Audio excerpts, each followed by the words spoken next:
Otto Bell had seen this BBC story about Aisholpan and the Eagle Huntress, and I was really excited. I saw the vistas straight away, I saw the story straight away. It's just one of those things that had to be done.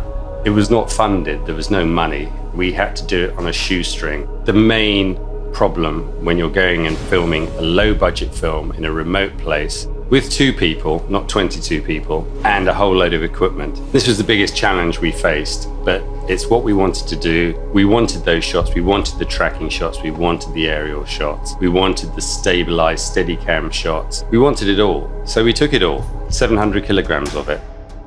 Modern technology is largely responsible for this sort of filmmaking to be possible now. The basics of our equipment were a Red Epic camera, a couple of zoom lenses. I used the 18-50 zoom a lot and the 50-150 zoom a lot. I found the Red Epic to be a very versatile and reliable camera. It's small, it shoots very high frame rates, which is great for slow motion. We also had a lightweight crane, which extends to 9 meters, which is pretty impressive for something that weighs 25 kilograms.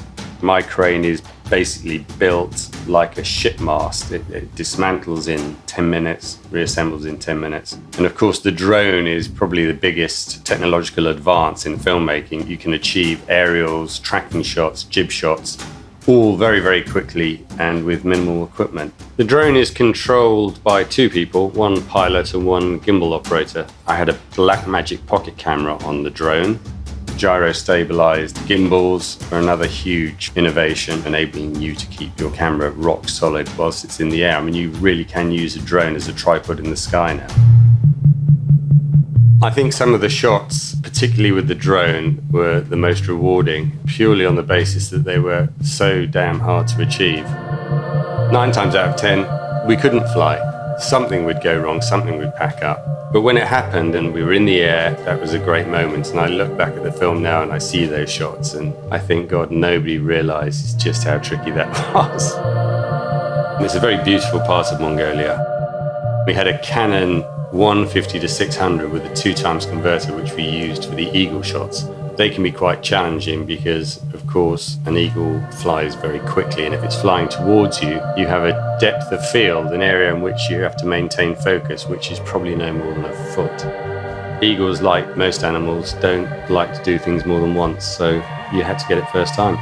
We had some GoPros. We used it as a POV camera on one of the eagles at one point. We'd had a special holster made to sit behind the eagle's head. It gives the sequence a little bit of dynamism.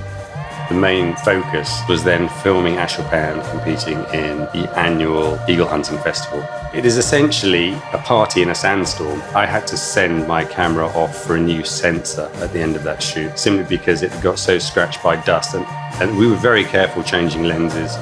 It all had to be covered in real time. There was no second takes on anything. So we chucked cameras at everybody we could, and we just went for it.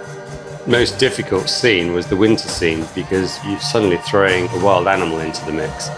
Combine that with -40, deep snow, tired, poor diet, the drone camera, screen would freeze. It was very, very difficult. We just kept going out every day in the hope of catching a fox. And finally we got it. Issues with communication. That actually turned out to work to our advantage. There was no real option for retakes and doing things differently. You obviously feel as a cameraman when something's not quite right, you want to redo it, but it just didn't feel like it was the right thing to do in this particular film. So we were very keen not to stop them and make them redo things and shoot it for real as it happened, and for us all to move ahead of them and not slow them down. And to try and shoot it in a way that's beautiful and shows the landscape and shows how arduous the journey is, because they're what brings these stories to life. You know, it's like a beautifully written book as opposed to a book that just tells a story.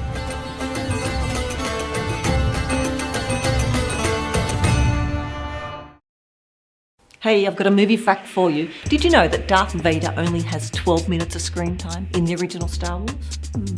For this and more movie facts, click on more videos. Or for more trailers, click on the playlist.